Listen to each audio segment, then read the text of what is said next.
Nos muscles sont en permanence soumis à des influx nerveux coordonnés mais involontaires. Ces influx gouvernent la position de notre corps dans l'espace, y compris bien sûr quand nous sommes au repos. C'est ce qu'on appelle le réflexe myotatique.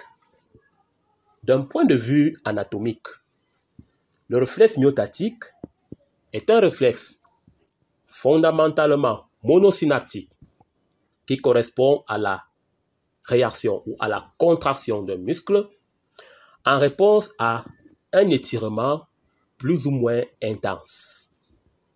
Dans cette vidéo, je vais schématiser et expliquer de manière très simple l'anatomie d'un exemple de réflexe myotatique et j'ai choisi le réflexe achyléen. Pour cela, je vais considérer un patient chez qui on veut tester l'efficacité du réflexe achyléen.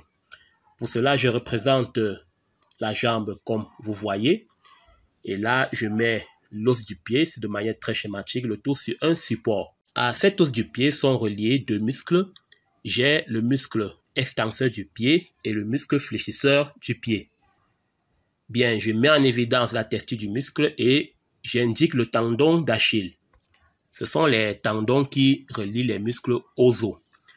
Schématiquement, entre ces deux muscles, je vais représenter l'un des os de la jambe, à savoir le tibia.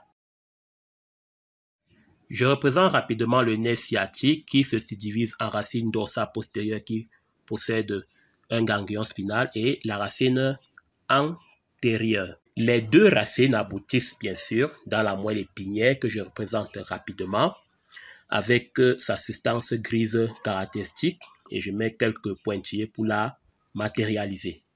Comment obtenir le réflexe achyléen? À l'aide d'un marteau, on percute fortement le tendon d'Achille. L'excitation sera captée par le récepteur sensoriel appelé fuseau neuromusculaire. Le récepteur va traduire cette excitation en un influx nerveux sensitif qui va cheminer le long d'un neurone sensitif jusqu'à la substance grise de la moelle épinière. Un neurone moteur excitateur ou motoneurone excitateur va conduire l'influx nerveux moteur en direction du muscle extenseur du pied qui, en se contractant, va provoquer l'extension du pied. Voilà le réflexe achyléen. Bien, pourquoi le muscle fléchisseur du pied ne se contracte pas? Bien entendu parce qu'il existe un autre circuit qui fait intervenir un interneurone. Cet interneurone va produire un message ou un flux nerveux moteur inhibiteur, lequel va être acheminé au muscle fléchisseur via un deuxième neurone moteur. Et vous voyez donc que le muscle extenseur et le muscle fléchisseur fonctionnent de façon coordonnée en étant antagonistes. Bien, le réflexe myotatique achyléen, comme c'est l'exemple qui a été pris ici, fait intervenir un stimulus qui est la percussion suffisante du tendon d'Achille à l'aide d'un marteau, un récepteur sensoriel, le fuseau neuromusculaire localisé dans le muscle extenseur qui convertit l'excitation en un message nerveux sensitif. Un circuit monosynaptique qui fait intervenir le neurone sensitif, la moelle épinière et le neurone moteur qui va acheminer l'influx nerveux moteur au muscle extenseur, lequel va se contracter, provoquant l'extension du pied. Monosynaptique parce que vous observez qu'il existe un seul contact au niveau de la moelle épinière, c'est-à-dire le contact entre le neurone sensitif et le neurone moteur.